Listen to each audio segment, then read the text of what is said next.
एक दिन नसीरुद्दीन अपने गांव से बाहर जा रहा था। तभी रास्ते में उसने एक व्यापारी को देखा जो बहुत परेशान दिख रहा था। व्यापारी ने नसीरुद्दीन से मदद मांगी और कहा, मुझे 4 कठिन सवालों का सामना करना है। जो व्यक्ति इन सवालों का सही उत्तर देगा उसे एक भारी इनाम मिलेगा। नसीरुद्दीन ने व्यापारी से पूछा, क्या मैं इन सवालों का उत्तर दे सकता हूँ? व्यापारी ने हाँ में सिर हिलाया और पहला सवाल पूछा। सवाल 1, जगह का नाम बताओ जो हमेशा बदलती रहती है लेकिन उसके नाम में कोई बदलाव नहीं होता। नसीरुद्दीन ने मुस्कुराते हुए जवाब दिया, समय। व्यापारी ने हैरान होकर पूछा, समय? वह कैसे?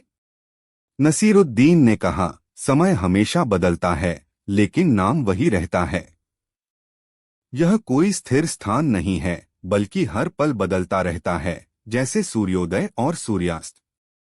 व्यापारी ने नसीरुद्दीन की बुद्धिमानी की सराहना की और उसे दूसरे सवाल का सामना करने के लिए कहा। सवाल 2, वह क्या है जो केवल समय के साथ बढ़ता है लेकिन किसी भी स्थिति में वापस नहीं आता? नसीरुद्दीन थोड़ी देर सोचने के बाद उत्तर दिया, वृद्धावस्था। व्यापारी ने कहा, लेकिन क्यों? नसीरुद्दीन ने जवाब दिया, जैसे जैसे हम उम्र बढ़ाते हैं हमारी उम्र बढ़ती रहती है। समय गुजरता जाता है और हम पीछे नहीं लौट सकते। उम्र की प्रक्रिया एक दिशा में ही बढ़ती रहती है और यह कभी वापस नहीं आती। व्यापारी ने नसीरुद्दीन के उत्तर को सही माना और उसे तीसरे सवाल का सामना करने के लिए कहा।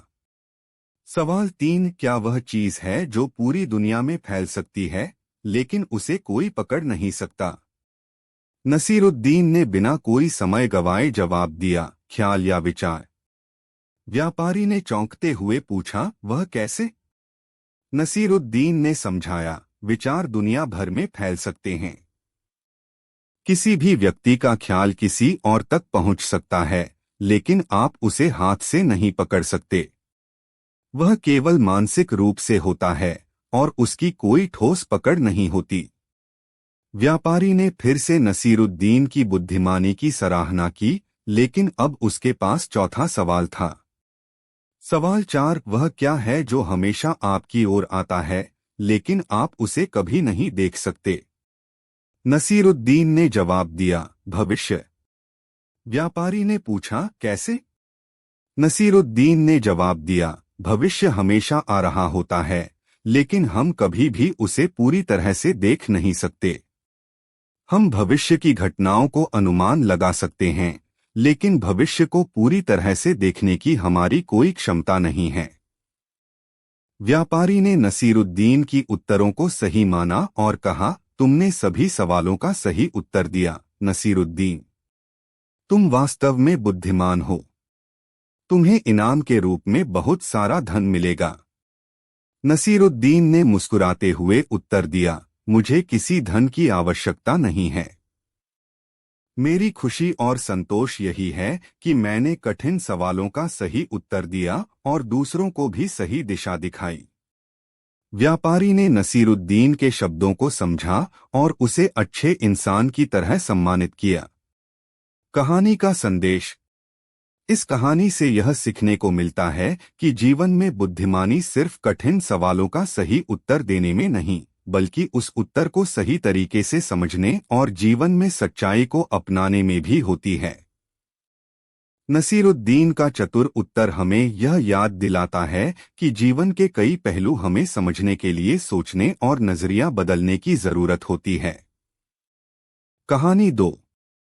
गांव में सुबह का समय था। बाजार के पास एक कोने में भीड़ जमा थी। 2 औरतें आपस में जोर जोर से बहस कर रही थीं। उनके बीच में एक सुंदर मोटी ताजी बकरी थी जो बेफिक्री से घास चर रही थी। पहली औरत चिल्लाई, ये मेरी बकरी है, मैं इसे बचपन से पाल रही हूं। दूसरी ने जवाब दिया, झूठ मत बोलो, ये मेरी बकरी है, ये आज सुबह मेरे आंगन में थी। लोगों ने दोनों की बातें सुनी मगर किसी को समझ नहीं आया कि सच कौन बोल रहा है। तभी किसी ने कहा, मुल्ला नसीरुद्दीन को बुलाओ, वही न्याय करेंगे। मुल्ला की एंट्री। मुल्ला पास की दुकान पर बैठकर चाय पी रहे थे। जब उन्हें बुलाया गया तो वे धीरे धीरे उठे और मुस्कुराते हुए बोले, अरे भाई, बकरी के पीछे इतना झगड़ा। चलो देखते हैं किसकी किस्मत तेज है। दोनों औरतें बकरी की रस्सी पकड़े मुल्ला के सामने खड़ी हो गईं। मुल्ला ने बकरी को ध्यान से देखा और फिर कहा, अच्छा, ये बताओ तुम दोनों में से कौन इसे सबसे ज्यादा प्यार करती है? पहली औरत बोली, मैं बहुत प्यार करती हूँ। दूसरी ने कहा, मुझसे ज्यादा कोई इसे नहीं चाहता। मुल्ला ने कुछ देर सोचा, फिर बोले, ठीक है, मैं इस मामले का फैसला करूंगा। लेकिन इससे पहले एक परीक्षा होगी। तुम दोनों को इस बकरी की रस्सी पकड़नी होगी और खींचना होगा। जो इसे अपनी तरफ खींच लेगा, बकरी उसकी होगी। परीक्षा शुरू। दोनों औरतें बकरी की रस्सी पकड़कर खींचने लगीं। दूसरी औरत पूरी ताकत से खींच रही थी, जबकि पहली औरत ने कुछ देर खींचने के बाद रस्सी छोड़ दी। मुल्ला मुस्कुराए और बोले, बकरी पहली औरत की है। भीड़ हैरान रह गई। एक आदमी ने पूछा, मुल्ला, आपने यह फैसला कैसे किया? मुल्ला ने हंसते हुए कहा, जो सच्चा मालिक होता है वो अपने जानवर को तकलीफ में नहीं देख सकता। जब बकरी दर्द से मिमियाई, पहली औरत ने उसे छोड़ दिया। दूसरी औरत सिर्फ बकरी पाने की कोशिश कर रही थी। अब बताइए, न्याय सही था या नहीं? भीड़ ने तालियां बजाईं और पहली औरत खुशी खुशी अपनी बकरी लेकर चली गई। मगर जैसे ही सबने राहत की सांस ली, दूसरी औरत मुल्ला के पास आई और धीरे से बोली, मुल्ला, आपको कैसे पता चला कि बकरी असल में किसकी है? मुल्ला ने मुस्कुराकर जवाब दिया, मुझे तो पहले ही पता था कि बकरी किसकी है। कहानी 3। एक समय की बात है, मुल्ला नसीरुद्दीन अपने हाजिर जवाबी और बुद्धिमत्ता के लिए प्रसिद्ध थे। उनके पास मजेदार किस्सों की भरमार थी और लोग उनकी चतुराई से मंत्रमुग्ध रहते थे। एक दिन एक व्यापारी उनके गांव में आया। व्यापारी बड़ा चालाक और लालची था। वह हर जगह से व्यापार करके पैसा कमाता, लेकिन अक्सर लोगों को धोखा देकर ही मुनाफा कमाता था। गांव में प्रवेश करते ही व्यापारी ने देखा कि लोग मुल्ला नसीरुद्दीन की कहानियां सुनकर हंसते और उनकी सलाह मानते थे। व्यापारी ने सोचा, अगर मैं इस गांव में अपना व्यापार करना चाहता हूं तो पहले मुझे इस मुल्ला को हराना होगा, तभी लोग मेरी बात मानेंगे। व्यापारी ने एक योजना बनाई। वह मुल्ला नसीरुद्दीन के पास गया और बोला, मुल्ला जी, मैंने सुना है कि आप बड़े बुद्धिमान हैं। मैं आपसे एक शर्त लगाना चाहता हूं। अगर आप मेरी चुनौती स्वीकार करें और जीत जाएं, तो मैं आपको 100 स्वर्ण मुद्राएं दूंगा। लेकिन अगर मैं जीत गया तो आपको मेरी शर्त माननी होगी।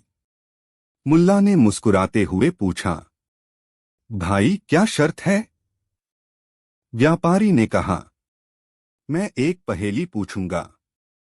अगर आप उसका उत्तर नहीं दे पाए तो मुझे अपने बगीचे का सबसे अच्छा पेड़ देना होगा, और अगर आप उत्तर दे पाए तो मैं आपको 100 स्वर्ण मुद्राएं दूंगा। मुल्ला ने कुछ देर सोचा और सहमति जताई। ठीक है, तुम्हारी पहेली का इंतजार रहेगा। पहली पहेली। व्यापारी ने अपनी पहली पहेली पूछी, ऐसा कौन सा पक्षी है जो उड़ता नहीं है लेकिन आकाश को छू सकता है? मुल्ला ने बिना किसी झिझक के जवाब दिया, वह पक्षी पतंग है। वह उड़ता नहीं है बल्कि उसे डोर के सहारे उड़ाया जाता है। व्यापारी को यह सुनकर झटका लगा। उसने सोचा कि मुल्ला इतनी जल्दी जवाब कैसे दे सकता है। उसने अगली पहेली सोची। दूसरी पहेली। अब व्यापारी ने पूछा, ऐसी कौन सी चीज है जो जितनी ज्यादा बढ़ती है उतना ही हल्की होती है। मुल्ला ने हंसकर जवाब दिया। धुआं। व्यापारी के पसीने छूटने लगे। वह समझ गया कि मुल्ला को हराना आसान नहीं है, लेकिन उसने हार मानने से इनकार कर दिया और तीसरी पहेली पूछने का निश्चय किया। तीसरी और अंतिम पहेली। व्यापारी ने कहा, अब मैं तुमसे ऐसी पहेली पूछूंगा जिसका उत्तर देना असंभव है। अगर तुमने इसका उत्तर दिया तो मैं हार मान लूंगा। उसने पूछा, ऐसी कौन सी चीज है जिसे जितना भी बांटो वह खत्म नहीं होती? मुल्ला ने एक पल सोचा और फिर मुस्कुराते हुए कहा, ज्ञान। ज्ञान बांटने से कभी खत्म नहीं होता बल्कि बढ़ता है। मुल्ला की जीत। व्यापारी को अपनी हार माननी पड़ी। उसने मुल्ला को 100 स्वर्ण मुद्राएं दी और गांव वालों से कहा, मुल्ला नसीरुद्दीन वास्तव में बुद्धिमान हैं। मैं अब यहां व्यापार नहीं करूंगा। गांव वाले मुल्ला की जय जयकार करने लगे और व्यापारी को वहां से विदा कर दिया। मुल्ला ने अपनी चतुराई से न केवल गांव की इज्जत बचाई बल्कि यह भी सिखाया कि सच्चाई और बुद्धिमत्ता से बड़ी कोई संपत्ति नहीं होती। कहानी से सीख। इस कहानी से हमें यह सीख मिलती है कि जीवन में बुद्धिमत्ता और सच्चाई हमेशा धोखाधड़ी पर विजय पाती है। चाहे परिस्थिति कैसी भी हो, धैर्य और समझदारी से हर समस्या का समाधान संभव है। कहानी 4। मुल्ला नसरुद्दीन सुबह सुबह शहर के दूसरे छोर पर पहुंचा। वहां उसने अपने गधे को चाय की दुकान के बाहर बांधा और नानबाई की दुकान में चला गया। भूख से बेहाल मुल्ला ने वहां खूब खाना खाया। पेट भरने के बाद वह चाय की दुकान पर लौट आया और चाय पीते पीते वहीं सो गया। सोते समय उसके दिमाग में बड़े बड़े सपने आने लगे। उसने सोचा, अगर मेरे पास पर्याप्त पैसा होता तो मैं एक शानदार मसाले की दुकान खोलता। मेरे पास एक सुंदर बीवी और एक प्यारा सा बच्चा होता, लेकिन जल्दी ही उसे एहसास हुआ कि उसके पास इतनी पूंजी नहीं है। वह उस नौकर को कोसने लगा जिसने उसे बेवकूफ बनाकर कुछ पैसे ठग लिए थे। तभी उसके कानों में पासे गिरने की आवाज आई। उसने देखा कि चाय की दुकान के एक कोने में कुछ लोग जुआ खेल रहे हैं। उसे जुए से नफरत थी, लेकिन उम्मीद और लालच ने उसे जुआरी झुंड के पास खींच लिया। क्या मैं खेल सकता हूं? मुल्ला ने साहस जुटाकर पूछा। कितनी रकम लगाओगे? लाल बालों वाले जुआरी ने व्यंग्य भरे स्वर में पूछा। मुल्ला ने अपनी जेब टटोली और 50 तांबे के सिक्के निकालकर दांव पर लगा दिए। खेल शुरू हुआ और पहली बाजी में मुल्ला हार गया। हारने के बाद उसने गधे की पूंछ को दोष दिया और उसे डांटते हुए बोला, अगर अगली बार भी हराया तो कसाई के हाथ बेच दूंगा।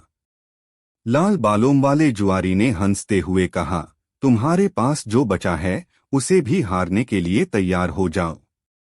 मुल्ला ने सोचा, जहां इतना पैसा गया वहां थोड़ा और सही। वह अनमने मन से पासे फेंकने लगा, लेकिन इस बार पासे ने साथ दिया। मुल्ला लगातार 3 बाजियां जीत गया। अब उसके पास 800 चांदी के सिक्के हो गए। लाल बालों वाले जुआरी ने अब अपनी सोने की थैली दांव पर लगा दी। उसने कहा, यह आखिरी बाजी होगी।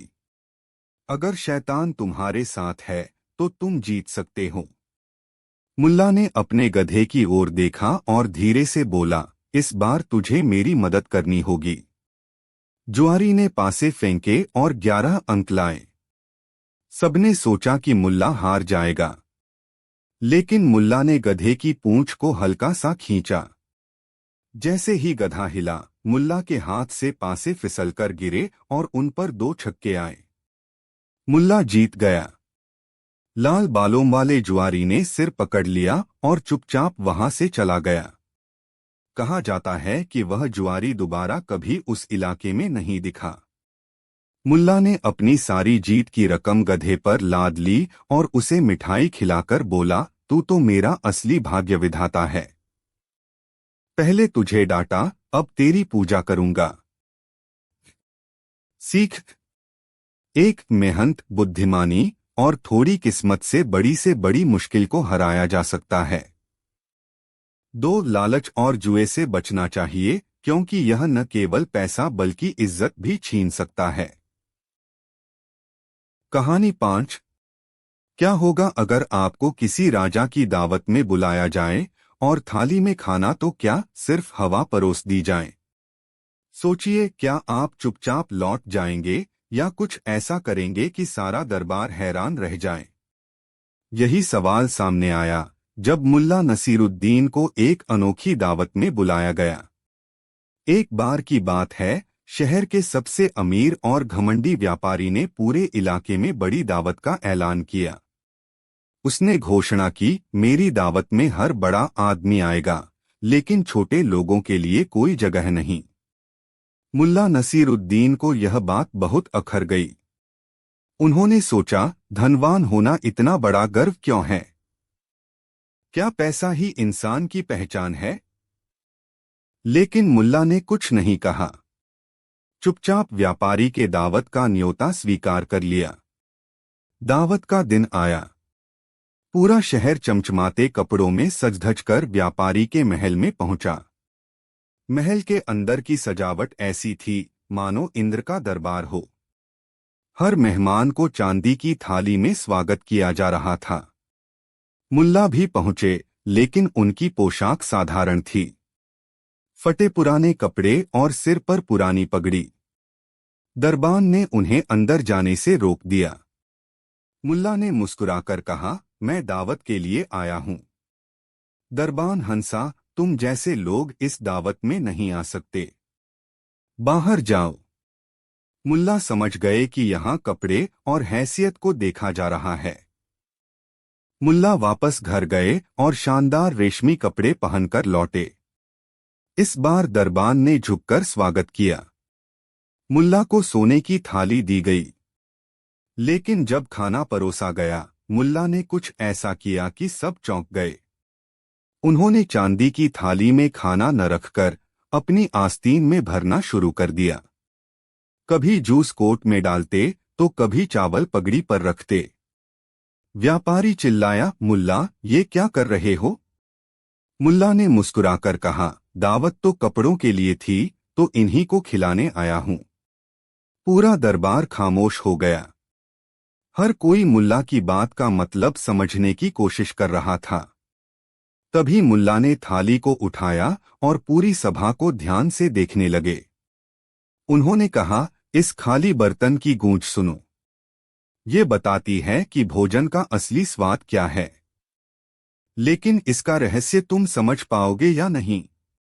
अगले ही पल मुल्ला ने कुछ ऐसा देखा जो उन्हें हैरान कर गया। लेकिन यह जानने के लिए इंतजार करना होगा जब मुल्ला के घोड़े का मालिक कौन होगा। क्या ये व्यापारी की साजिश थी या कुछ और? अगली कहानी, मुल्ला नसीरुद्दीन और अनोखी अदालत। दावत वाली घटना के कुछ दिनों बाद व्यापारी का गुस्सा ठंडा नहीं हुआ। उसने सोचा, इस मुल्ला को सबक सिखाना जरूरी है। एक सुबह मुल्ला अपने गधे पर सवार होकर बाजार जा रहे थे, तभी कुछ सिपाहियों ने उन्हें घेर लिया। तुम्हें हमारे राजा के दरबार में पेश होना होगा। लेकिन क्यों? मुल्ला ने मुस्कुराकर पूछा।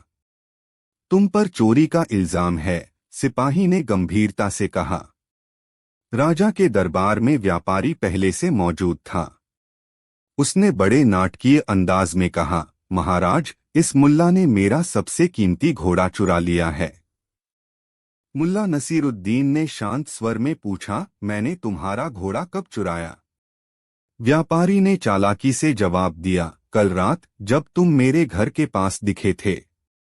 राजा ने व्यापारी की बात सुनकर कहा, मुल्ला, तुम्हें खुद को निर्दोष साबित करना होगा, वरना सजा मिलेगी। मुल्ला ने एक पल सोचा और फिर मुस्कुराते हुए बोले, ठीक है महाराज, घोड़े का फैसला खुद घोड़ा करेगा। घोड़ा? वो कैसे? राजा हैरान हो गए। मुल्ला ने समझाया, घोड़ा व्यापारी के घर के अस्तबल में होगा। अगर वह मुझे पहचानता है तो वह मेरी ओर दौड़कर आएगा। दरबार के सभी लोग व्यापारी के अस्तबल की ओर चल दिए। घोड़ा अस्तबल में शांत खड़ा था। मुल्ला ने धीरे से उसके पास जाकर कुछ फुसफुसाया। घोड़ा तुरंत व्यापारी की ओर मुड़ा और जोर जोर से हिनहिनाने लगा, जैसे वह कुछ कहना चाहता हो। व्यापारी का चेहरा सफेद पड़ गया। मुल्ला ने हंसते हुए कहा, महाराज देखिए, यह घोड़ा खुद बता रहा है कि यह व्यापारी झूठ बोल रहा है। मुल्ला ने दरबार में सबको बताया, यह व्यापारी चाहता था कि मैं बदनाम हो जाऊं। उसने जानबूझकर यह इल्जाम लगाया। लेकिन सच कभी छुपता नहीं। राजा ने व्यापारी को कठोर सजा सुनाई। लेकिन इससे पहले कि दरबार खत्म हो, मुल्ला ने अपनी पगड़ी उतारी और राजा से कहा, महाराज, क्या आपको लगता है कि यह कहानी यहीं खत्म हो गई? या हो सकता है यह घोड़ा कुछ और भी जानता हो? क्या आप जानना चाहेंगे? मुल्ला की मुस्कान और घोड़े की बेचैनी ने दरबार में एक रहस्य फैला दिया। लेकिन घोड़ा आखिर क्या जानता था? और मुल्ला इसे क्यों छुपा रहे थे? जानने के लिए अगली कहानी में रहिए हमारे साथ। अगली कहानी, सच की ताकत, मुल्ला और सोने की अंगूठी। राजा के दरबार में घोड़े की गवाही का किस्सा अभी ठंडा भी नहीं हुआ था कि एक नई समस्या खड़ी हो गई। राजा की सबसे प्रिय सोने की अंगूठी गायब हो गई। यह वही अंगूठी थी जिसे राजा अपनी शान मानते थे। पूरा दरबार हक्का बक्का था। राजा ने गुस्से में कहा, जिसने भी यह अंगूठी चुराई है उसे तुरंत पकड़कर लाओ। अगर कोई मेरी मदद करेगा तो उसे इनाम मिलेगा। तभी एक मंत्री ने सुझाव दिया, महाराज, मुल्ला नसीरुद्दीन को बुलाते हैं। उनकी चालाकी और बुद्धिमानी इस समस्या का हल निकाल सकती है। मुल्ला दरबार में पहुंचे। उन्होंने राजा से पूछा, महाराज, क्या आपको यकीन है कि अंगूठी यहीं दरबार में गिरी थी? राजा बोले, हाँ, मुझे पूरा विश्वास है। इसे चुराने वाला भी यहीं मौजूद है। मुल्ला ने चारों ओर देखा और फिर गहरी सांस लेकर कहा, ठीक है। इसे ढूंढने के लिए मुझे सबकी मदद चाहिए। मुल्ला ने दरबार के सभी लोगों को पंक्तिबद्ध खड़ा किया। उन्होंने एक साधारण सी छड़ी उठाई और सबको एक एक करके दी। उन्होंने कहा, यह जादुई छड़ी है। जिसे भी यह अंगूठी चुराने का शक होगा, उसकी छड़ी कल तक 1 इंच लंबी हो जाएगी। सभी दरबारियों ने चौंककर एक दूसरे की ओर देखा। मुल्ला ने हंसते हुए कहा, अब सभी अपने अपने घर जाइए।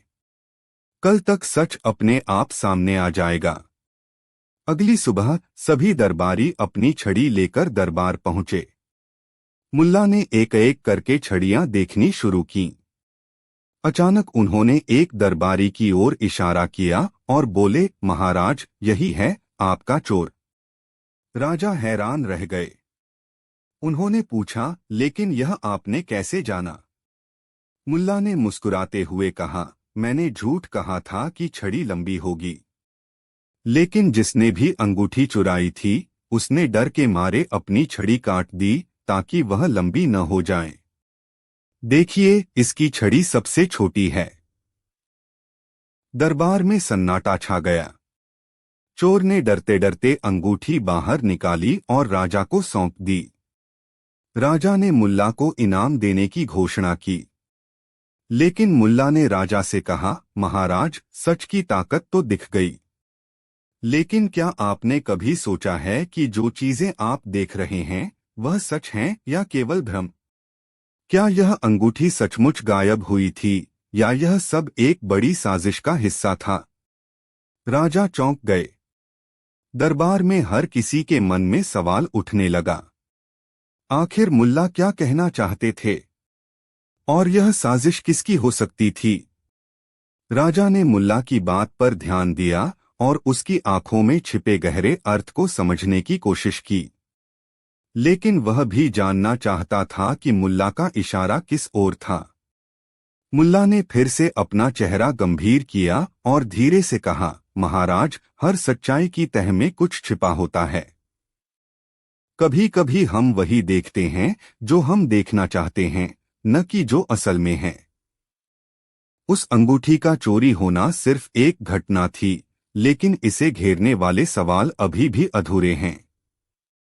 राजा को अब कुछ समझ में नहीं आ रहा था और उनके मन में शंका का बादल मचलने लगा। उन्होंने कहा, मुल्ला, तुम सच में दिमागी खेल के मास्टर हो, लेकिन क्या तुम हमें यह बताना चाहोगे कि तुम्हारे मन में और क्या छिपा है? मुल्ला ने मुस्कुराते हुए कहा, महाराज, क्या आपको लगता है कि वह चोर एक व्यक्ति था? राजा का माथा चकरा गया। क्या यह केवल एक अपराध था या कोई और खेल था जो अब तक अनदेखा रहा? मुल्ला ने दरबार में सभी की ओर देखा और फिर राजा से कहा, आज आप सबने देखा कि जो चीज खोई वह वापस मिल गई। लेकिन अगर हम सच में समझना चाहते हैं तो यह अंगूठी ही नहीं, उस रहस्य को ढूंढना चाहिए जो दरबार में हर एक के दिल में है। क्या आप मेरे साथ उस रहस्य को खोजने का साहस रखते हैं? राजा और उनके दरबारी चुप रहे और तभी मुल्ला ने धीरे से कहा, कभी कभी सच्चाई हमारे सामने होती है, लेकिन हम उसे देख नहीं पाते, क्योंकि हम केवल अपनी आंखों से ही नहीं, दिल से भी चीजों को समझने की कोशिश करें तो कई बार असलियत का चेहरा कुछ और होता है। राजा का मन उलझन में था और सबकी निगाहें मुल्ला पर टिक गईं। लेकिन मुल्ला ने धीरे से अपनी पगड़ी ठीक की और बोले, अगली बार आप समझ जाएंगे महाराज। लेकिन अब यह अंगूठी सिर्फ एक शुरुआत थी, असली खेल तो अब शुरू होगा। फिर मुल्ला मुस्कुराए और दरबार छोड़ते हुए राजा से कहा, आपका घोड़ा, आपकी अंगूठी, सब कुछ सही जगह पर है। लेकिन क्या सच में आप जानते हैं कि अगले कदम पर क्या होगा? आने वाला वक्त ही बताएगा। दरबार में सन्नाटा था और सभी लोग यह सोचने लगे कि क्या वाकई मुल्ला की बात में कोई गहरा रहस्य था जो अब तक वह छुपाए हुए थे। क्या होगा अगला? क्या मुल्ला नसीरुद्दीन के दिमाग में कुछ और छिपा था जो अब तक किसी ने नहीं समझा? यही सवाल अब दरबारियों और राजा के मन में गूंज रहा था। मुल्ला नसीरुद्दीन ने राजा से फिर से कहा, महाराज, आप अपनी अंगूठी वापस पा चुके हैं, लेकिन अब हमें यह समझना होगा कि यह चोर सिर्फ एक आदमी नहीं था। कभी कभी चीजें हमें इस तरह दिखती हैं जैसे हम चाहते हैं, लेकिन असली खेल उस पार होता है जहां हम नहीं देख पाते। राजा और दरबारी चुपचाप सुन रहे थे। वे सोच रहे थे कि मुल्ला क्या कहना चाहते हैं। तभी मुल्ला ने चुपचाप दरबार के एक कोने से एक छोटे से संदूक को खींच लिया। यह संदूक, मुल्ला ने कहा, इसी में छिपा है असली रहस्य। राजा और दरबारी हैरान थे। मुल्ला, क्या ये वही संदूक है जिसमें अंगूठी छुपाई गई थी? राजा ने पूछा। मुल्ला हंसी में बोले, नहीं महाराज, यह संदूक दरबार के भीतर छुपे हुए झूठ को खोलने के लिए है, और इसका असली मतलब सबको तब समझ आएगा जब यह खुल जाएगा। मुल्ला ने संदूक खोला और अंदर से कुछ कागज के टुकड़े निकाले। उन पर कुछ लिखा था, लेकिन सभी के लिए यह अस्पष्ट था। मुल्ला ने वह कागज राजा के पास रखा और कहा, यह लिखावट कुछ और नहीं बल्कि दरबार के ही किसी आदमी की है जिसने इस चोरी की साजिश रची थी। सभी लोग चौंक गए और राजा की आंखों में विश्वास और अविश्वास का मिलाजुला भाव था। यह क्या है? राजा ने पूछा। मुल्ला ने धीरे से कहा, इन कागजों पर लिखी गवाही दरबार के एक व्यक्ति की है जो पिछले कई महीनों से अपनी साजिश को धीरे धीरे अमल में ला रहा था। तभी मुल्ला ने कागजों को दरबार में खड़े सभी दरबारियों के सामने फैला दिया। उन कागजों पर दरबार के एक मंत्री का नाम था जो पहले दिन से ही इस चोरी को अंजाम देने की योजना बना रहा था। यह मंत्री, मुल्ला ने कहा, वह व्यक्ति था जिसने अंगूठी चुराई थी, लेकिन यह केवल एक छोटा हिस्सा था। असली खेल तो अब शुरू हुआ है, जब आप समझेंगे कि इसके पीछे असल कारण क्या था। मंत्री ने दरबार के भीतर एक बड़ी साजिश को अंजाम दिया था ताकि वह खुद राजा के विश्वसनीय आदमी बन सके और पूरे राज्य की सत्ता अपने हाथ में ले सके। राजा की आंखों में गुस्से की लहर थी। वह मंत्री को पकड़वाने के लिए तुरंत आदेश देने ही वाले थे कि मुल्ला ने उन्हें रुकने के लिए इशारा किया। महाराज, मुल्ला ने कहा, यह सिर्फ शुरुआत है। असली सवाल तो यह है कि क्या आप सच में हर चीज को समझ सकते हैं, या क्या आप हमेशा इस तरह की साजिशों से खुद को बचा पाओगे? राजा ने मुल्ला से पूछा, लेकिन मुल्ला, इस साजिश को कैसे सुलझाएं? मुल्ला ने फिर मुस्कुराते हुए कहा, सच हमेशा बाहर आता है महाराज। और जिस दिन आप खुद उस सच्चाई से सामना करेंगे, वह दिन आएगा जब इस सब का असली मतलब आपको समझ में आएगा। राजा समझ गए कि यह एक और बड़ी चुनौती थी और मुल्ला के शब्दों के पीछे कुछ और गहरे संकेत छुपे थे। उन्होंने मंत्री को गिरफ्तार करने का आदेश दिया और जल्द ही साजिश का पर्दाफाश हुआ। मुल्ला की बात सच साबित हुई। राजा ने मुल्ला को इनाम दिया, लेकिन उन्होंने मुल्ला से पूछा, तुमने मुझे इतना क्यों बताया मुल्ला? मुल्ला ने आखिरी बार राजा की ओर देखा और मुस्कुराते हुए कहा, कभी कभी महाराज, हमें सच को सही समय पर पहचानने के लिए खुद से सवाल करना पड़ता है। कहानी 6। प्रश्न, क्या बुद्धिमानी ताकतवर सिंहासन को झुका सकती है? और अगर हाँ, तो कैसे? यह कहानी है मुल्ला नसीरुद्दीन की, जिन्होंने अपनी चतुराई से एक बादशाह को ऐसा सबक सिखाया जो वह कभी भूल नहीं पाया। बहुत समय पहले एक छोटे से राज्य में एक अत्यंत घमंडी बादशाह राज करता था। उसे अपने धन, शक्ति और चतुराई पर बड़ा घमंड था।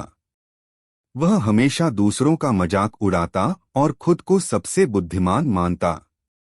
एक दिन उसने घोषणा की, अगर कोई मुझे बुद्धिमानी में हरा सके तो मैं उसे आधा राज्य दे दूंगा, लेकिन अगर वह हार गया तो उसे मेरी गधा गाड़ी खींचनी पड़ेगी। यह सुनकर पूरी प्रजा सहम गई।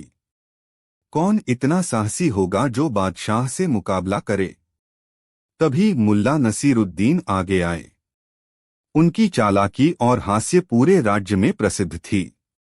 मुल्ला ने मुस्कुराते हुए कहा, जहां पनाह, मैं आपकी चुनौती स्वीकार करता हूं, लेकिन मैं चाहता हूं कि हम बुद्धिमानी का यह मुकाबला आपके महल के गार्डन में करें, जहां पूरा राज्य देख सके। पहला दौर, सवाल का खेल। बादशाह ने अपना पहला सवाल पूछा, ऐ मुल्ला, बताओ मेरे खजाने में कितने सोने के सिक्के हैं?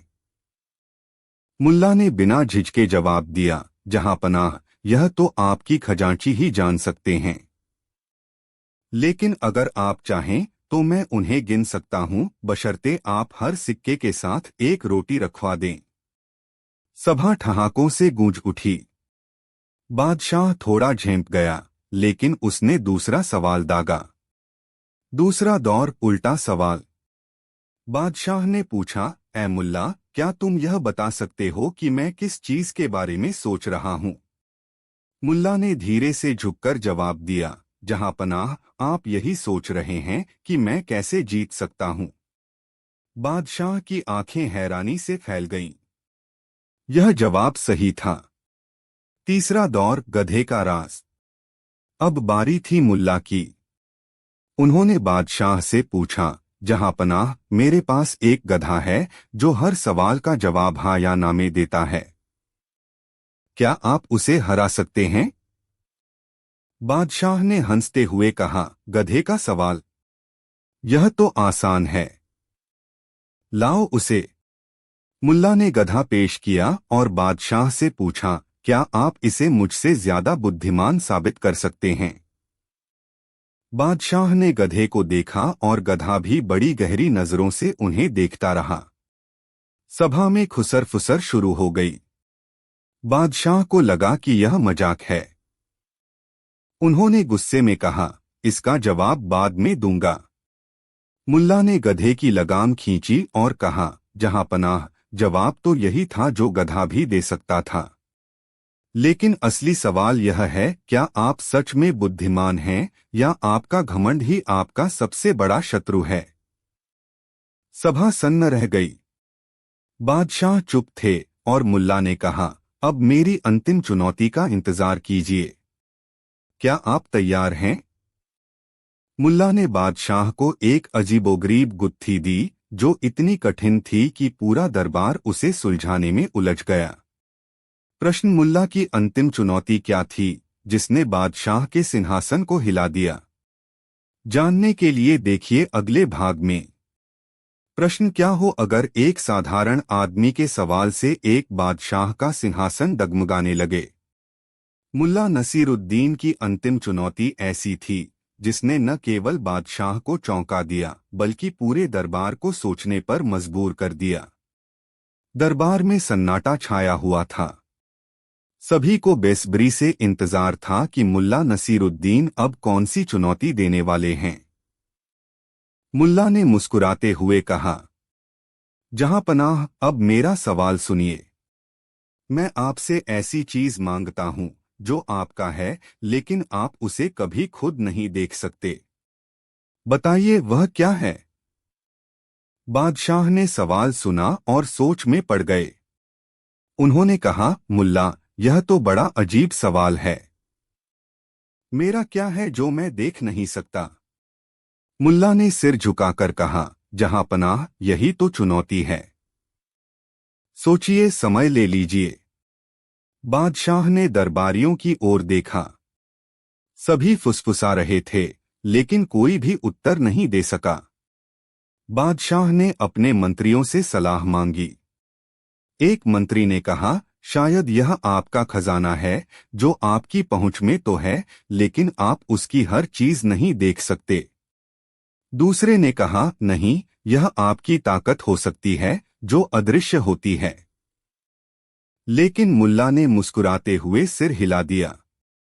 नहीं जहांपनाह, यह जवाब भी गलत है। बादशाह के चेहरे पर परेशानी साफ दिख रही थी। उन्होंने मुल्ला से कहा, मुझे और समय चाहिए। यह सवाल आसान नहीं है। मुल्ला ने कहा, जहांपनाह, समय लें, लेकिन याद रखें, यह सवाल केवल सोचने वालों के लिए है।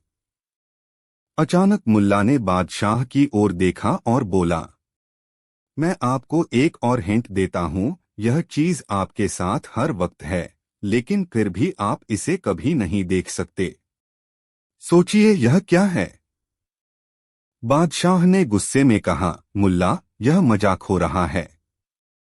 क्या तुम जानबूझकर मुझे शर्मिंदा कर रहे हो? मुल्ला ने झुककर कहा, जहांपनाह, सवाल में शर्मिंदगी नहीं, केवल सच्चाई छिपी है।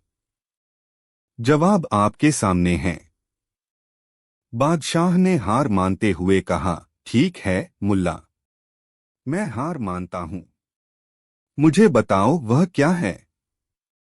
मुल्ला ने मुस्कुराते हुए कहा, जहांपनाह, वह चीज है आपकी अपनी पीठ। यह आपकी है, यह हर वक्त आपके साथ रहती है, लेकिन आप इसे खुद कभी नहीं देख सकते। सभा ठहाकों से गूंज उठी। बादशाह का घमंड चूर चूर हो गया। लेकिन इससे पहले कि सभा शांत होती, मुल्ला ने एक और सवाल दागा। जहांपनाह, अब एक आखिरी बात बताइए, अगर यह सवाल आपको हरा सकता है तो क्या आप सोच सकते हैं कि ऐसा क्या है जो आपको हमेशा पराजित करता रहेगा? अगला भाग मुल्ला का यह नया सवाल बादशाह को सोचने पर मजबूर कर देता है। प्रश्न, क्या बादशाह इस बार मुल्ला को जवाब दे पाएंगे? और यह सवाल उनकी जिंदगी कैसे बदल देगा? जानने के लिए देखिए अगले भाग में। दरबार में खामोशी थी। बादशाह ने अपनी हार स्वीकार कर ली थी, लेकिन मुल्ला नसीरुद्दीन ने अपनी चिरपरिचित मुस्कान के साथ एक और सवाल दाग दिया। जहांपनाह, अब मेरा आखिरी सवाल सुनिए। बताइए, ऐसा क्या है जो आपको हर बार पराजित करेगा, चाहे आप कितनी भी कोशिश करें? बादशाह ने गुस्से और असमंजस से कहा, ऐ मुल्ला, यह कैसा सवाल है? क्या तुम यह कहना चाहते हो कि मुझे हराया जा सकता है? मुल्ला ने सिर झुकाकर उत्तर दिया, जहां पनाह, यह सवाल आपके घमंड का नहीं, बल्कि सच्चाई का है। सोचिए, जवाब आपके चारों ओर है। बादशाह गुस्से में आकर बोले, मुल्ला, तुम यह बताने की कोशिश कर रहे हो कि मैं हर बार हार सकता हूं। यह नामुमकिन है। मुल्ला ने मुस्कुराते हुए कहा, जहां पनाह, नामुमकिन कुछ नहीं। पर जवाब जानने के लिए आपको खुद को जानना होगा। दरबार का माहौल बदलता है। दरबार के सभी लोग सांस रोके हुए थे। बादशाह ने दरबारियों से मदद मांगी। एक मंत्री ने कहा, जहां पनाह, शायद इसका उत्तर समय है। समय हर किसी को हराता है। दूसरे ने कहा, नहीं, यह मृत्यु हो सकती है। मृत्यु के सामने सभी झुकते हैं। मुल्ला ने दोनों की तरफ देखा और धीरे से कहा, अभी भी सही उत्तर नहीं है। मुल्ला ने एक छोटा सा दीपक जलाया और उसे बादशाह के सामने रखा। फिर बोले, जहां पनाह, यह दीपक देखिए। जब तक इसमें तेल है, यह जलता रहेगा। लेकिन अगर तेल खत्म हो जाए तो क्या होगा? बादशाह ने कहा, दीपक बुझ जाएगा। मुल्ला ने गहरी नजरों से बादशाह की ओर देखा और कहा, ठीक वैसे ही आपकी सबसे बड़ी हार आपकी खुद की इच्छाएं और घमंड हैं। जैसे दीपक तेल पर निर्भर है, वैसे ही आप अपनी इच्छाओं और अहंकार पर। इन्हें नियंत्रित करें, वरना ये हर बार आपको हराएंगी। बादशाह चुपचाप खड़े रहे। ऐसा लगा जैसे मुल्ला ने उनकी सोच को पूरी तरह बदल दिया हो। सभा के सभी लोग यह समझ चुके थे कि मुल्ला का सवाल केवल बादशाह के लिए नहीं, बल्कि हर इंसान के लिए था। बादशाह ने कहा, मुल्ला, तुमने मुझे सोचने पर मजबूर कर दिया। लेकिन एक बात बताओ, क्या ऐसा कुछ भी है जो हर सवाल का जवाब दे सके? मुल्ला ने धीमी आवाज में कहा, जहां पनाह, इसका उत्तर मेरे पास है। लेकिन क्या आप इसे जानने के लिए तैयार हैं? अगले भाग का संकेत। मुल्ला का यह रहस्यमय उत्तर बादशाह और दरबार को और अधिक उत्सुक बना देता है। बादशाह के सवाल पर दरबार में सन्नाटा छा गया। सभी की नजरें मुल्ला नसीरुद्दीन पर थीं। क्या सच में उनके पास ऐसा उत्तर हो सकता है जो हर सवाल का जवाब दे? मुल्ला ने मुस्कुराते हुए कहा, जहां पनाह, हर सवाल का जवाब देने वाली चीज मौजूद है। लेकिन उससे पहले मुझे आपके धैर्य और साहस की परीक्षा लेनी होगी। बादशाह ने गहरी सांस लेते हुए कहा, ठीक है मुल्ला, मैं तैयार हूं। अपनी परीक्षा शुरू करो। मुल्ला ने कहा, जहां पनाह, मैं आपके सामने 3 सवाल रखूंगा। अगर आप इनमें से किसी एक का भी सही उत्तर दे सके, तो मैं मान लूंगा कि मेरे पास जो उत्तर है वह आपके काम का नहीं। पहला सवाल, जहां पनाह, यह बताइए कि इस संसार की सबसे मूल्यवान चीज क्या है? बादशाह ने तुरंत जवाब दिया, धन। धन से हर चीज खरीदी जा सकती है। मुल्ला ने सिर हिलाया, गलत जहां पनाह। धन से खुशी खरीदी जा सकती है, परंतु मूल्यवान चीज वह है जो कभी खत्म न हो। जवाब सोचिए। दूसरा सवाल, यह बताइए कि सबसे बड़ा झूठ क्या है? बादशाह ने थोड़ा सोचकर कहा, शक्ति और सत्ता का अमर होना। मुल्ला ने मुस्कुराते हुए कहा, जहां पनाह, आप सही दिशा में हैं, लेकिन यह झूठ और गहरा है। जो सत्य दिखता है वह भी झूठ हो सकता है। तीसरा सवाल, यह बताइए कि सत्य और झूठ के बीच का अंतर क्या है? अब बादशाह असमंजस में पड़ गए। उन्होंने कहा, यह तो दृष्टिकोण पर निर्भर करता है। जो किसी के लिए सत्य है वह दूसरे के लिए झूठ हो सकता है। मुल्ला ने सिर हिलाते हुए कहा, जहां पनाह, सत्य और झूठ के बीच का अंतर केवल समय ही तय करता है। बादशाह थक चुके थे। उन्होंने कहा, मुल्ला, अब हमें अपने उत्तर के बारे में बताओ। क्या है वह जो हर सवाल का जवाब दे सकता है? मुल्ला ने गहरी सांस ली, एक पल रुककर कहा, जहां पनाह, हर सवाल का जवाब है सहजता और धैर्य। जो भी इन दो गुणों को अपनाएगा वह अपने सवालों का उत्तर खुद ही पालेगा। सत्य, झूठ, शक्ति, धन, सब कुछ इनके सामने छोटा है। समय हर सवाल का जवाब देता है, लेकिन इसे समझने के लिए धैर्य चाहिए। मुल्ला के इन शब्दों ने सभी को स्तब्ध कर दिया। बादशाह ने गहरी सोच में डूबते हुए कहा, मुल्ला, तुमने न केवल मुझे हराया है बल्कि मुझे जीवन का सबसे बड़ा सबक भी सिखाया है। तुम्हारा यह ज्ञान मेरे पूरे राज्य के लिए अमूल्य है। अंतिम मोड़। मुल्ला ने झुककर कहा, जहां पनाह, ज्ञान किसी व्यक्ति की संपत्ति नहीं है।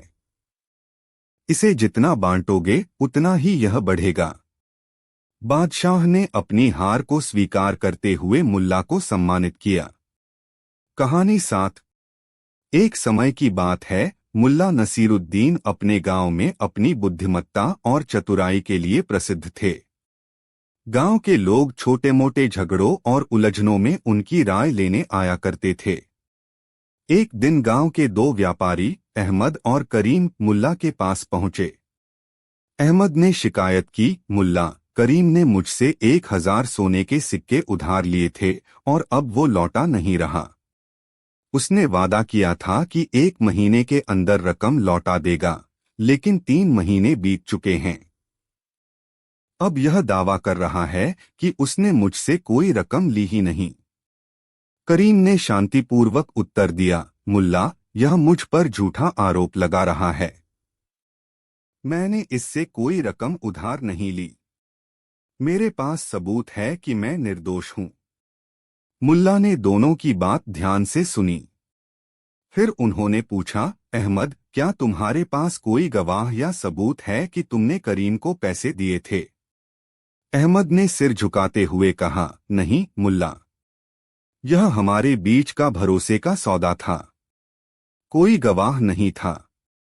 मुल्ला ने करीम की ओर देखा और कहा, तुम्हारे पास क्या सबूत है कि तुमने पैसे नहीं लिए?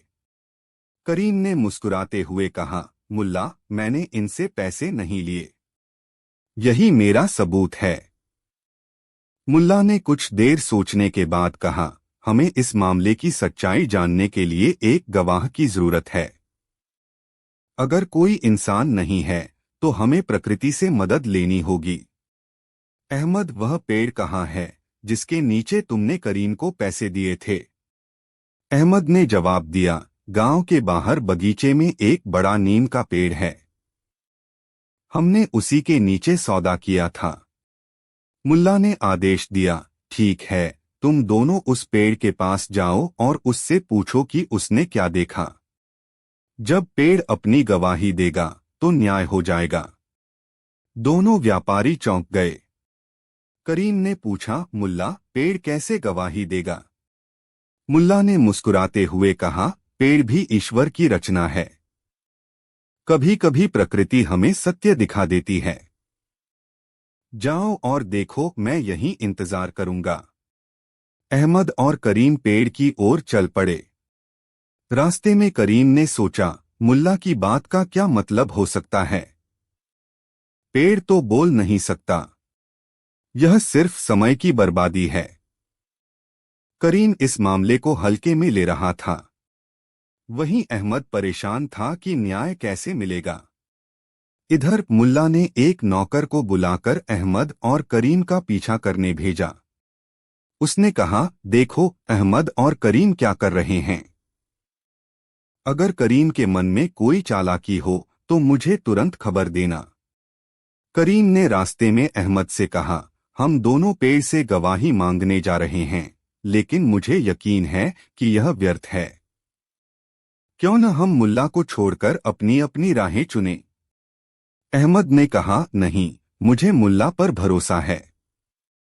हम पेड़ तक चलें। करीम को लगा कि उसकी चालाकी काम नहीं करेगी। वह परेशान होकर चुप हो गया।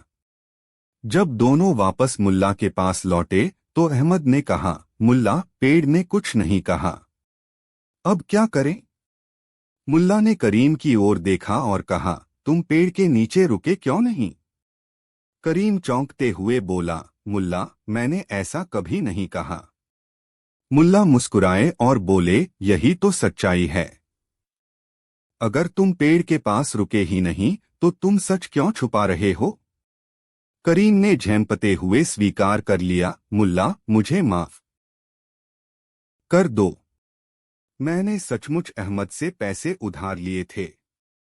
मुल्ला ने करीम को डांटा और कहा, झूठ बोलकर तुमने अपने भरोसे को खो दिया। पैसे लौटाओ और सच्चाई की कदर करो। अहमद ने अपने पैसे वापस पा लिए और करीम ने सबक सीखा कि झूठ और धोखा कभी न्याय से नहीं बच सकते। गांव वालों ने मुल्ला की चतुराई की प्रशंसा की। इस घटना के बाद मुल्ला की ख्याति और भी बढ़ गई। लोग उन्हें न केवल मनोरंजन के लिए बल्कि अपने जीवन के कठिन सवालों का समाधान पाने के लिए भी बुलाने लगे। यह कहानी मुल्ला नसीरुद्दीन की बुद्धिमत्ता और न्यायप्रियता का प्रतीक है। इससे हमें यह सीखने को मिलता है कि सच्चाई हमेशा उजागर होती है, चाहे हालात कितने भी कठिन क्यों न हो। कहानी 8। एक बार की बात है, मुल्ला नसरुद्दीन अपने गधे पर सवार होकर बाजार से लौट रहे थे। उनके गधे पर एक थैली थी जिसमें सोने की कुछ मोहरें थीं। मुल्ला का यह सफर गांव के बाहरी इलाके से होकर गुजर रहा था, जहां 3 चोर पहले से घात लगाए बैठे थे। चोरों को जैसे ही मुल्ला की थैली दिखी, उनकी आंखों में लालच चमकने लगा। चोरों ने आपस में फुसफुसाते हुए योजना बनाई। देखो, वह आदमी शायद अमीर है। उसकी थैली में जरूर कुछ कीमती चीजें होंगी। क्यों न हम उसे लूट लें। तीनों सहमत हो गए और मुल्ला के पास जाने का नाटक करने लगे। मुल्ला नसरुद्दीन को उनकी हरकतों पर शक हुआ, लेकिन उन्होंने अपनी चालाकी से काम लेना उचित समझा। मुल्ला ने सोचा, यह लोग कुछ गड़बड़ कर सकते हैं। मुझे इन्हें सबक सिखाना चाहिए। जैसे ही चोर मुल्ला के करीब पहुंचे, उनमें से एक ने विनम्रता से कहा, सलाम हजरत, क्या आप थोड़ी देर रुक सकते हैं? हमें आपसे कुछ जरूरी बात करनी है। मुल्ला ने जवाब दिया, बिल्कुल, क्यों नहीं, बोलो क्या बात है? चोर ने चालाकी से कहा, हम तीनों व्यापारी हैं और एक बड़ा व्यापार करने के लिए दूसरे शहर जा रहे हैं। लेकिन हमें यह समझ नहीं आ रहा कि कौन हमारा नेता बने। क्या आप हमें यह तय करने में मदद करेंगे? मुल्ला ने उनकी बात सुनकर समझ लिया कि वे झूठ बोल रहे हैं, लेकिन उन्होंने अनजान बनने का नाटक किया।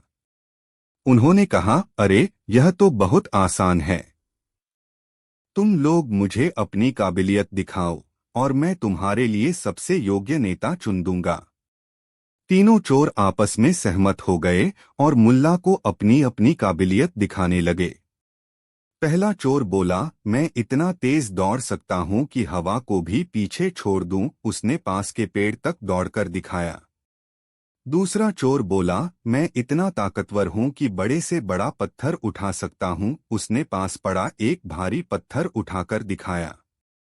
तीसरा चोर बोला, मेरी बुद्धि का कोई जवाब नहीं, मैं किसी भी समस्या का हल निकाल सकता हूं। उसने एक उलझी हुई रस्सी को तुरंत सुलझाकर दिखाया। मुल्ला ने उनकी काबिलियत देखकर तारीफ की और कहा, वाह, तुम तीनों बहुत होशियार हो।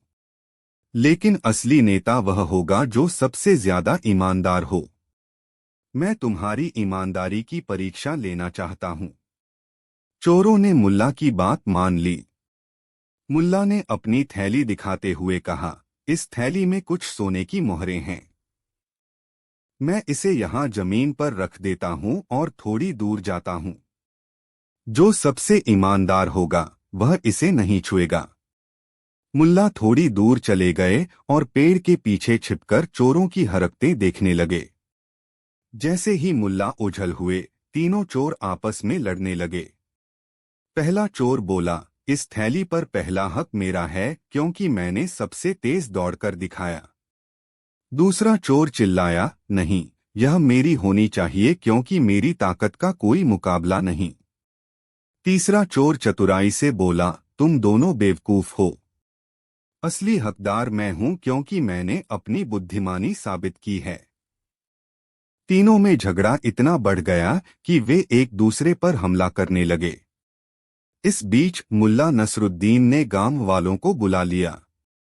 जब मुल्ला और गांव वाले वहां पहुंचे तो उन्होंने देखा कि तीनों चोर थैली को लेकर झगड़ रहे थे। मुल्ला ने मुस्कुराते हुए कहा, देखो, मैंने कहा था कि ईमानदारी की परीक्षा होगी और तुम तीनों उसमें पूरी तरह नाकाम रहे। गांव वालों ने तीनों चोरों को पकड़ लिया और उनकी खूब खिल्ली उड़ाई। मुल्ला नसरुद्दीन ने अपनी थैली उठाई और हंसते हुए बोले, अगर अपनी बुद्धि का सही इस्तेमाल न करो तो बुद्धिमानी भी बेवकूफी बन जाती है। गांव वाले मुल्ला की चतुराई पर खूब हंसे और चोरों को सबक सिखाने के बाद सबने मिलकर उत्सव मनाया। कहानी 9। एक दिन मुल्ला नसीरुद्दीन एक छोटे से गांव में पहुंचे जहां लोगों के चेहरे पर चिंता और भय का साया था। उन्होंने गांव वालों से पूछा, क्या बात है, आप सब इतने चिंतित क्यों हैं? एक बुजुर्ग ने उत्तर दिया, मुल्ला साहब, हमारे गांव में एक अजीब घटना हो रही है। हर रात किसी न किसी के घर से चीजें गायब हो जाती हैं। किसी को पता नहीं चल पा रहा कि यह सब कर कौन रहा है। हम सब परेशान हैं। मुल्ला ने मुस्कुराते हुए कहा, यह तो दिलचस्प है। चलो, मैं इस रहस्य का पता लगाने में आपकी मदद करता हूँ। मुल्ला ने सबसे पहले गांव के चौपाल पर जाकर सबको इकट्ठा किया। उन्होंने कहा, इस समस्या को सुलझाने के लिए हमें एक योजना बनानी होगी।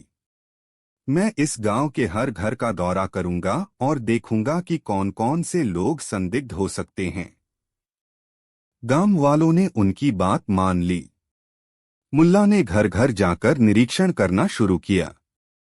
हर जगह उन्होंने ध्यान दिया कि लोग क्या बातें कर रहे हैं, उनकी चालढाल कैसी है और वे किसी सवाल का जवाब कैसे देते हैं। कुछ दिनों के बाद मुल्ला ने चौपाल पर घोषणा की, मुझे लगता है कि मैं जानता हूं कि चोरी कौन कर रहा है। लेकिन इससे पहले कि मैं उसका नाम बताऊं, मुझे एक वस्तु चाहिए। गांव वाले चकित होकर बोले, क्या चाहिए मुल्ला साहब? मुल्ला ने कहा, मुझे एक बड़ा दर्पण चाहिए। मैं इस दर्पण का उपयोग करके चोर का पता लगाऊंगा। गांव वालों ने तुरंत मुल्ला की मांग पूरी की और एक बड़ा दर्पण लाकर चौपाल पर रख दिया। मुल्ला ने दर्पण को सबके सामने रखकर कहा, यह कोई साधारण दर्पण नहीं है। यह जादुई दर्पण है। जो भी इस दर्पण के सामने खड़ा होगा और झूठ बोलेगा, उसकी छवि इसमें बदल जाएगी। गांव वाले दंग रह गए। उन्होंने ऐसा दर्पण पहले कभी नहीं देखा था। मुल्ला ने आगे कहा, अब मैं सभी गांव वालों को एक एक करके बुलाऊंगा। जो भी चोर होगा वह इस दर्पण के सामने आते ही पकड़ा जाएगा। गांव का हर व्यक्ति बारी बारी से दर्पण के सामने आया। मुल्ला ने हर किसी से एक ही सवाल पूछा, क्या तुमने चोरी की है? सबने डरते हुए नहीं कहा। लेकिन मुल्ला हर व्यक्ति को ध्यान से देख रहे थे। अंत में जब एक युवक दर्पण के सामने आया तो वह घबराने लगा। उसने कहा, नहीं, मैंने चोरी नहीं की, लेकिन उसकी आवाज कांप रही थी। मुल्ला ने उसकी ओर इशारा करते हुए कहा, यही चोर है। गांव वाले हैरान रह गए। उन्होंने पूछा, मुल्ला साहब, आपने यह कैसे जाना? क्या सचमुच दर्पण जादुई है? मुल्ला ने हंसते हुए कहा, नहीं, यह दर्पण जादुई नहीं है। लेकिन जब मैंने इस युवक को देखा तो उसकी घबराहट ने सब कुछ बता दिया। सच कहूं तो मैंने यह दर्पण केवल इसलिए रखा था ताकि चोर डर जाएं और उसकी हरकतें उसे खुद ही फंसा दें। गांव वालों ने मुल्ला की चतुराई की प्रशंसा की और चोर को पकड़ लिया। युवक ने अपने किए की माफी मांगी और अपनी गलतियों को सुधारने का वादा किया। इस घटना के बाद गांव के लोग न केवल चोरी की समस्या से मुक्त हो गए, बल्कि उन्होंने यह भी सीखा कि किसी समस्या का समाधान केवल शक्ति से नहीं, बल्कि चतुराई और समझदारी से भी किया जा सकता है। मुल्ला नसीरुद्दीन की यह कहानी गांव वालों के लिए एक बड़ी सीख बन गई।